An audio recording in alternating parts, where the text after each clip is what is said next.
একথা বলার জন্য আমাকে জেলেও ভরে দেওয়া যেতে পারে, কিন্তু আই ডোন্ট কেয়ার। আমি মনে করি মানুষ যখন বিপদে পড়ল, সে লাল কি সাদা কি হলুদ বা সবুজ আমার দেখার দরকার নেই। তাদের পাশে দাঁড়িয়ে তাদের অহংকার, তাদের মর্যাদা, তাদের সম্মান, তাদের অস্তিত্ব, তাদের অস্মিতা সব কিছু ফিরিয়ে দেওয়ার দায়িত্ব আমরা কেউ অস্বীকার করতে পারি না।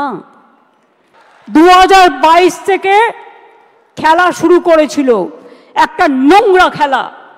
চাকরি দেওয়ার ক্ষমতা নেই, চাকরির কারার যাদের ক্ষমতা আছে তাদের আমি ধিক্কার জানাই। আপনাদের একটা জিনিস বুঝতে হবে, কোনটা মুখ আর কোনটা মুখোশ। কারা যাত্রাপালার মাধ্যমে আপনাদের ভুল বোঝাচ্ছে। রাজ্য সরকার সর্বতোভাবে প্রচেষ্টা নিয়েছিল। প্রথমে সিঙ্গেল বেঞ্চে, আমি যদি মিথ্যে কথা বলি আপনারা আমাকে ধরিয়ে দেবেন, কারণ আপনারা সকলে এর সঙ্গে অবগত আছেন। প্রথমে অভিজিৎ বাবুর বেঞ্চে, সিঙ্গেল বেঞ্চে একাদশ দ্বাদশ শ্রেণীর বাতিল করে দেওয়া হয় লিস্ট।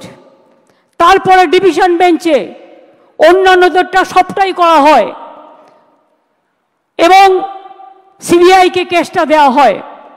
আমরা সিবিআইকে নন কোঅপারেশন করিনি। আমরা বলেছিলাম বাছুন কে যোগ্য আর কে অযোগ্য। যদি কেউ অযোগ্য হয়, তথ্য প্রমাণ দিয়ে প্রমাণিত করতে পারেন, নিশ্চয়ই গভর্নমেন্ট মানে এসএসসি সেটা মেনে নেবে। আমার মানতে কোনো আপত্তি নেই। কেউ যদি কোনো ভুল করে থাকে তার দায়িত্ব আমরা কেন নেব?